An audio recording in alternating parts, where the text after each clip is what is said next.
Assalamualaikum warahmatullahi wabarakatuh. Perkenalkan, nama saya Farid Ardeni dari Prodi S1 Teknik Industri Fakultas Rekayasa Industri Universitas Telkom dengan NIM 12011941157 kelas T4311. Dalam video ini saya akan menjelaskan tentang ekonomi Islam. Indonesia merupakan negara yang memiliki populasi muslim terbesar di dunia. Pada saat ini saja, diperkirakan jumlah umat muslim di Indonesia mencapai 207 juta orang dan mengimplikasikan bahwa mayoritas populasi penduduk di Indonesia memeluk agama Islam. Dan beberapa tahun terakhir, ekonomi syariah terus berkembang. Ekonomi Islam adalah bentuk percabangan ilmu ekonomi yang berlandaskan nilai-nilai Islam. Ekonomi Islam melandaskan pada syariat Islam yang berasal dari Al-Quran, Sunnah, Ijma, dan Qiyas. Hukum-hukum yang melandasi prosedur transaksi sepenuhnya untuk kemaslahatan masyarakat. Kesejahteraan masyarakat ini tidak diukur dari aspek materi saja, namun juga mempertimbangkan dampak sosial, mental, dan spiritual, serta dampaknya pada lingkungan. Faktanya di sini, Islam memberikan petunjuk kepada kita tentang adanya seperangkat tujuan dan nilai-nilai dalam kehidupan perekonomian.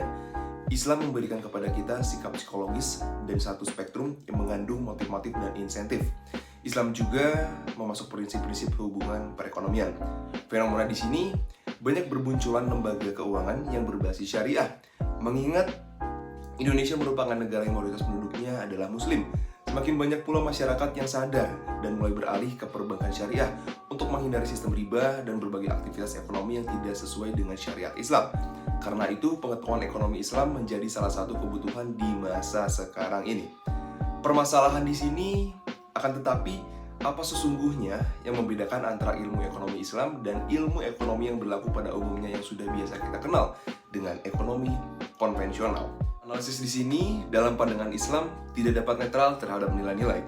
Ilmu ekonomi Islam jelas akan melakukan fungsi eksplanatori terhadap suatu fakta secara objektif. Lingkup kajian ilmu ekonomi Islam lebih luas dan komprehensif. Lebih komprehensif karena ia bukan hanya berbicara tentang motif, tetapi juga perilaku, lembaga, dan kebijakan. Ia mempelajari perilaku manusia seperti apa adanya, namun ia juga memiliki suatu visi tertentu di masa yang akan datang, di mana perilaku manusia harus diarahkan kepadanya. Pendekatan demikian merupakan ciri menonjol dari ilmu ekonomi Islam. Solusi di sini, dengan demikian, ekonomi bagi umat Islam merupakan salah satu bagian dari sistem ideologi dan etika Islam. Sebagai suatu ajaran dari keseluruhan suatu bangunan, ia jelas memiliki ciri-ciri yang menonjol, akan tetapi ia tidak bisa berdiri sendiri. Ia hanya dapat berjalan optimal jika keseluruhan sistem berjalan ke arah yang satu.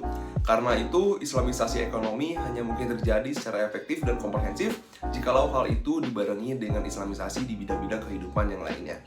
Mungkin cukup sekian video dari saya, kurang lebihnya saya mohon maaf, semoga bermanfaat. Wassalamualaikum warahmatullahi wabarakatuh.